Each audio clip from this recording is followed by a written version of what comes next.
let's learn about this final project that you're going to be preparing for and getting completed for the end of the trimester. This is something that's part of your final category of your grade for the pictures and the summative category of your grade for the artist statement that you write that goes along with it. So now there's a folder that is the final project folder. There's a different due date for seniors versus everyone else, just because they're out 1 week earlier than everyone else. So you'll see that right on there. I'll just click it in here and explain just a few things about it. So first off, this is a project where you're coming up with the idea behind what you want to have the pictures be about. In the end, it's a theme project that you'll create 10 pictures that go along with that theme, that show that theme in a unique way. So I want you to think about this, the statement that I've got on the start here.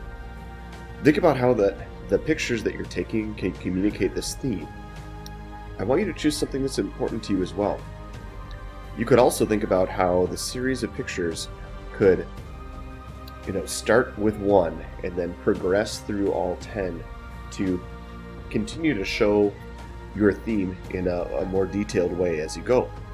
You could even think about it as being a story and sharing that story, where the first picture is the beginning and then the 10th is the very end. We're going to be looking at a few examples here to help you get an understanding of what's been done before. And not that you'd have to choose one of the ideas that I show you, but that you can think about how other students have gone through this project, because everyone's kind of taken a different approach for this. So again, there's 3 things that are going to be part of the grade for this final project. The first of which is your final project proposal. This is going to be due before you even begin taking the pictures for your project.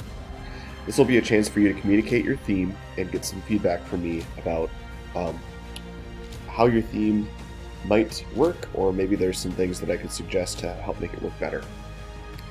100 points are going to go to the final category for your grade, and that's the 10 pictures that you take. And then 50 points are going to the summative category for the artist statement that you write about your pictures. Right, so down here there's the assignments that go along with it. The proposal's right here. We're actually doing that on paper, and you'll have that handed out in class. This one is due coming up on May 6th. So if you turn it in before that, that's fine as well. But I would like that idea figured out by May 6th and no later than that. The pictures themselves are due on May 30th. So I know that that's a day that we have off because of the Memorial Day, but you can have that extra day to be able to turn them in still, or earlier. And then the final project artist statement, that one is due on Tuesday the 31st. My plan is that on our very last day of class is that we're going to be able to share out our ideas and actually have our printed pictures right there for critique, so you can see them and we'll have a discussion about them. So that'll be on our last day of class. Alright, so let's take a look at some examples here. I've got a ton of folders here. Actually, I'm just going to make this based on the name here, and I'm just going to pull out a few examples. So we'll start with this example right here. So here is a project that was created based on one of the things that this student does to try to relieve stress in their lives. So one of the things that you'll notice about each of these images is that they have a common edit. So in this case, the student decided to do black and white for all of them. If we open up one of the images and kind of look real closely at it, you'll see that they kind of go through a whole range. Some are portraits, some are still lifes. This is a still life, for example, representing having tea and how that can kind of bring some peace in their life. Here's one where they did a portrait of somebody doing some yoga, so another way of relieving stress in life. Maybe it's knitting, doing something with your hands, or in this case it's crocheting. So that was an example of an idea that has an overarching theme, but it shows it in 10 different ways. Alright, we'll go back in and look at another example here. Here's another one. So this is example 29. This one is showing kind of human interactions with nature. And so they went to spaces all around in these different parks, and they photographed how humans have kind of built up their own spaces within nature. So whether it's kind of interrupting nature or if it's something that goes right along with it. Like this one, I really like a lot. It's showing this fence that was placed up to protect the plants, but in a way it's also kind of just encroaching on the plant's ability to continue to grow. So here's a slide, a park. Parks are great. We build these large play spaces in these parks that,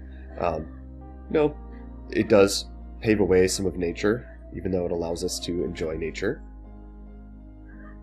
Okay, so there's another idea. Let's back up here and take a look at another one. All right, we're looking at this additional example here. This was an example of a project where a student was focusing on dark, kind of as the overall tone within the images, and light. So you can see 5 images are labeled as dark, 5 are labeled as light, and they were trying to talk about a little bit about happiness versus depression in somebody's mind, and also in how a photo appears. So in these first images, they're overall more darker tone. You don't really see the figure's face at all. They're kind of looking down. There might be kind of a silhouette like this. And then in these images, they have more of a warm tone. So kind of signifying maybe more of a happiness or exploration.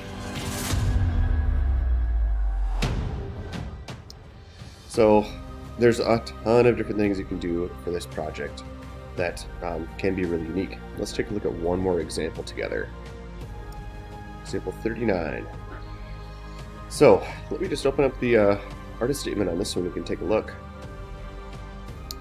So you'll be writing the statement to go right along with your final project as a way of explaining your theme, and also doing a little bit of reflection on how things went for your project. So this project example is about things in life sometimes being temporary, and how time is the one thing that kind of makes those things temporary. So as we go and look at the images, you're going to see some colors, some black and white, some combined images, but all of them have a sense of time, either in a literal sense or in a comparison kind of way. Like this image here, you've got someone who's young right next to someone who's a little bit older in age, and you can start to compare, what does some of the features look like of somebody who might be older in age versus young. Here's an example where they combined 2 images together in kind of a photo montage kind of way, and this one's labeled mood. So sometimes you might have a mood that lasts for a certain amount of time. You might be sad and then become happy again. Here's a classic picture kind of representing a torn relationship. So there's a photograph that's been torn in half. This one is about thoughts. So sometimes your thoughts might change over time. I thought this was a really great project example, with just each picture being real unique. So your first step is going to be coming up with your theme, and that's going to be something that your focus is from this week all the way into next Friday when the proposal is due. We'll be looking at some more examples together as we move forward as well. But I hope this is a good chance just for you to get started on thinking of that idea, and you should all have that proposal handout that if you already have an idea that you want to work with, you can begin to complete.